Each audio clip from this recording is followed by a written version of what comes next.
একটা প্রোফাইলে দেবো। আমি অ্যাড প্রক্সিতে ক্লিক করবো। অ্যাড প্রক্সি থেকে এখানে ক্লিক করার পর এখানে একটা প্রোফাইল নাম দেবেন। সাপোজ ধরলাম আমি এখানে নাম দিলাম AAA।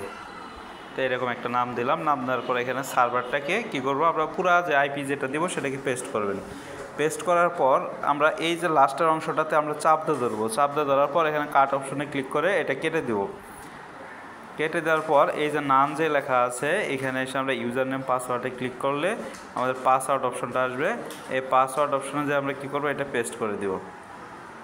এরপর আমরা আবার উপরে আসলাম। উপরে আসার পর এখান থেকে যে কোলনটা আছে এই কোলনটাকে কেটে দেব। কেটে দেওয়ার পর আবারও কী করব, শেষের অংশটাকে চাপ দিয়ে ধরে কাট করব।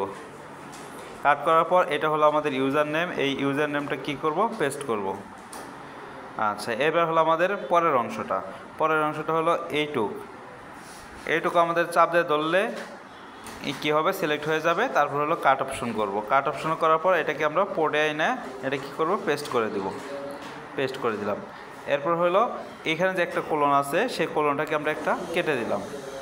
এরপর আমরা একটু দেখি আমাদের চেক মার্ক আসছে, দেখি আমাদের 4টা অপশনে চেক মার্ক আসছে, গ্রিন টিক। তো এরপর আমরা এটাকে সেভ দেবো। সেভ দেওয়ার পর এখানে স্টার্টে ক্লিক করলে আমাদের আইপিটা কানেক্ট হয়ে যাবে এই যে, এবং উপর আমার একটা টাইমার আসবে। তো এভাবে হলো আমাদের সুপার প্রক্সিতে কি আইপি সেট করতে হয়।